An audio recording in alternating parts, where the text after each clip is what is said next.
Hello everyone and welcome to my channel. My name is Sunil. Today we are going to discuss about the most important fraction of 10 most famous slokas from the Bhagavad Gita.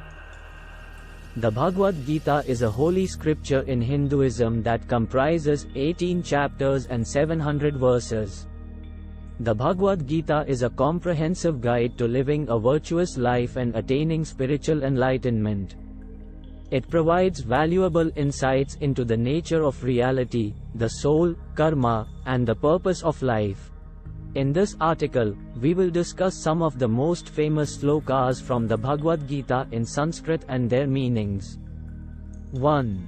Chapter 2, verse 4-7. Karmanyevadhikaraste ma phaleshu kadachan. Translation: You have the right to perform your actions, but you are not entitled to the fruits of the actions. This sloka emphasizes the importance of performing one's duties without attachment to the outcomes. It reminds us that the results of our actions are not in our control and that we should focus on the process and not the outcome. 2. Chapter 4, verse 7, Yada yada hi dharmasya glanirbhavati bharat. Translation: Whenever and wherever there is a decline in righteousness, O Bharat, and a predominant rise of evil, at that time I descend. This sloka is one of the most famous slokas in the Bhagavad Gita. It highlights Lord Krishna's promise to descend to earth whenever there is a decline in righteousness and the rise of evil. It emphasizes the importance of maintaining righteousness and morality in society. 3.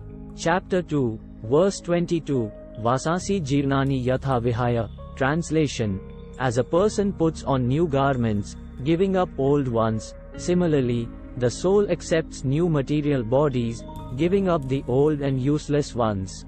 This sloka explains the concept of reincarnation in Hinduism. It emphasizes that the soul is eternal and that it takes on new bodies in each life, just as a person changes clothes. It also emphasizes the importance of detaching oneself from the material world and focusing on spiritual growth. 4. Chapter 2, verse 20, Na jayate mriyate va kadachinnayam. Translation: For the soul, there is neither birth nor death at any time. He has not come into being, does not come into being, and will not come into being. This sloka emphasizes the concept of the eternal soul in Hinduism. It highlights the idea that the soul is not born nor does it die. It is eternal and transcends the material world. This sloka encourages us to focus on the eternal nature of the soul rather than the temporary nature of the body. 5. Chapter 18, verse 66, Sarvadharma parityajya mameka sharana vraj. Translation: Abandon all varieties of religion and just surrender unto me. I shall deliver you from all sinful reactions. Do not fear. This sloka emphasizes the importance of surrendering oneself to God. It encourages us to let go of all attachments and surrender to God completely. It highlights that surrendering to God will free us from all sins and alleviate all fears. 6. Chapter 18, verse 65, Manna bhav madbhakto madhyaji manam skuru. Translation: Always think of me, become my devotee, worship me and offer your homage unto me. Thus you will come to me without fail. I promise you this because you are my very dear friend. This sloka encourages us to develop a personal relationship with God. It emphasizes the importance of devotion, worship, and homage to God. By doing so, we can develop a closer connection with God and ultimately attain spiritual enlightenment. 7. Chapter 2, verse 48, Yogstha kuru karmani. Translation: Perform your duty equanimously, O Arjuna, abandoning all attachment to success or failure. Such evenness of mind is called yoga.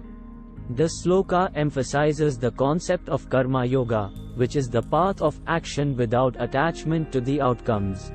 It highlights the importance of performing one's duties with equanimity and without attachment to success or failure. Such detachment leads to spiritual growth and the attainment of inner peace. 8. Chapter 4, verse 24, Brahmarpana Brahma Havibrahmagno Brahmanahutam. Brahmav Tain Gantavyam Brahmakarm Samadhana. Translation: the offering of the senses in the fire of the soul, the offering of the mind in the fire of the intellect, and the offering of the ego in the fire of self-knowledge are all considered the action of yoga. This sloka highlights the concept of yoga as a path of self-realization. It emphasizes the importance of offering our senses, mind, and ego to the fire of self-knowledge, which is the ultimate goal of yoga. By doing so, we can attain spiritual enlightenment and liberation.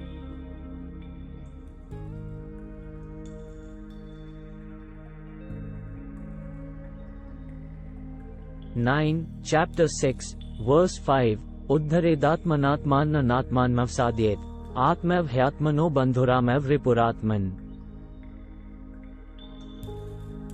Translation: let a man raise himself by his own efforts. Let him not degrade himself. For the self is the friend of the self, and the self is the enemy of the self. This verse highlights the importance of self-discipline and self-control. It teaches us to raise ourselves through our own efforts and not to degrade ourselves through negative thoughts and actions. The self is our friend when we control it and our enemy when we allow it to control us. By practicing self-discipline and self-control, we can attain spiritual growth and liberation. 10. Chapter 18, verse 62, Tamev Sharana Gach Sarvabhavan Bharat. Translation: surrender unto Him utterly. By His grace, you will attain transcendental peace and the supreme and eternal abode. This sloka emphasizes the importance of surrendering oneself to God completely. It highlights that by surrendering to God, we can attain inner peace and the ultimate goal of spiritual enlightenment. In conclusion, the Bhagavad Gita is a comprehensive guide to living a virtuous life and attaining spiritual enlightenment.